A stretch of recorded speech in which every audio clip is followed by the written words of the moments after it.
Hey, good morning, church. I pray all is well with you this Friday morning.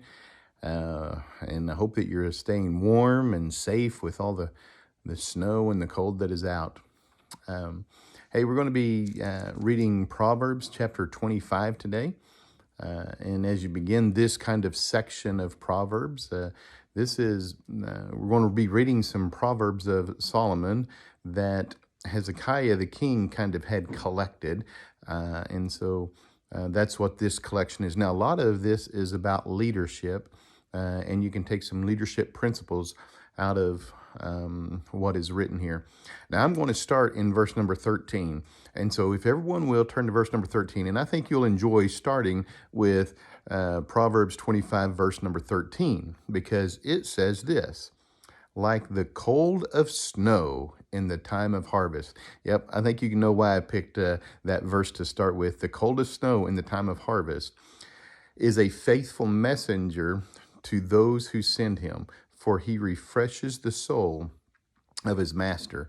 So the snow that we have right now is going to be so important whenever the harvest comes. And so right now it's cold and it's bitter and everything is dead, but the moisture that's coming from the snow is going to be really important in the time of harvest.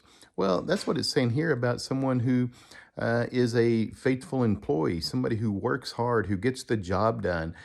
You might not notice all that they do, but later on down the road, you say, man, that person was really good and they really helped out.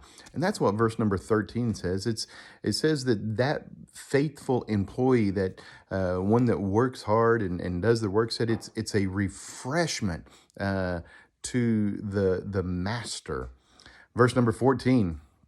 I think is another good one for us to ponder today. It says, whoever falsely boasts of giving is like a cloud and wind without rain.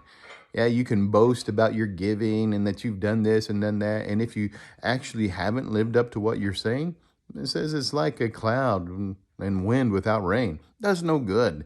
Clouds that just pass by, they really aren't helping anything at all. Now, verse number 16, I also enjoyed as well. Have you found honey? Eat only as much as you need, lest you be filled with it and vomit. Man, I remember one time I sat down and started eating Rice Krispie treats, and I just kept eating them. They tasted so good. I kept eating them. Then that night I got really, really sick from eating all those Rice Krispie treats, and all of a sudden I never wanted another Rice Krispie treat again. It was just sickening to me, even the thought of Rice Krispie treats.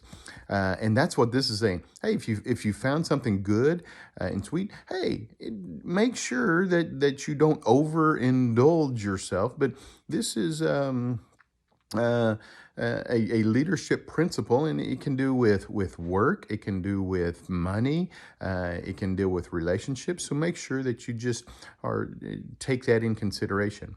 Now, I want to end with verse number 21 and 22.